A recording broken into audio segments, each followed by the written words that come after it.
You mentioned a little bit earlier on about the role of healing in the NAR. If they genuinely believe that they themselves could go around healing people, why did we not see them going into hospitals during lockdown? A lot of people have asked the question about, why they don't go into hospitals and clear them out. The teaching is in NAR is Bill Johnson's teaching is that it is always God's will to heal every sick person, no exceptions. And that teaching has caused incalculable, heartache in the lives of people. We share some of those stories in our book. I mean, because when people are taught that, then the implication is if I'm not healed, then I'm doing something wrong. And Bill Johnson has made a number of statements that sure sound to that effect. And we cite those in our book that, that the idea is that if someone is not healed, for example, Bill Johnson's own wife, Benny, sadly, recently passed away of cancer, and his own father passed away of cancer, sadly. And but when that happens and people will say, well, why weren't they healed? You were making declarations. And the answer is, well, it's mysterious. We don't know why. But Bill Johnson will say, I don't want to adjust my theology to my level of experience. He would say it's clear from scripture that it's always God's will to heal, no exceptions.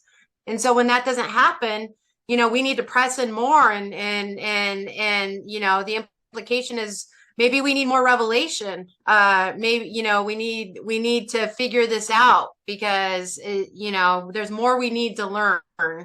And so the fall is, by implication, is placed on the people, that there's something they need to learn. There's something else they need to know, in order for it to happen next time. Yeah, and it's anything but clear in Scripture. In fact, on the contrary, it's clear from Scripture that God does not always heal in response to our petitionary prayers. Jesus, in the Garden of Gethsemane, noted in his prayer to the Father, you can do all things. You have all power at your disposal. And he asked if it be possible for the cup of his suffering that was about to come might pass, so that he did not have to experience that. But he said, not my will, but yours be done. And we know what God's will was in that matter. And Jesus' will was perfectly conformed to the will of the Father, even though he dreaded the suffering that was coming his way. Paul describes this thorn in the flesh, which is a metaphor for some illness probably that he had, and was never relieved of that. It served a spiritual purpose in his life, and he accepted that. But he prayed multiple times for God to remove it, and God did not.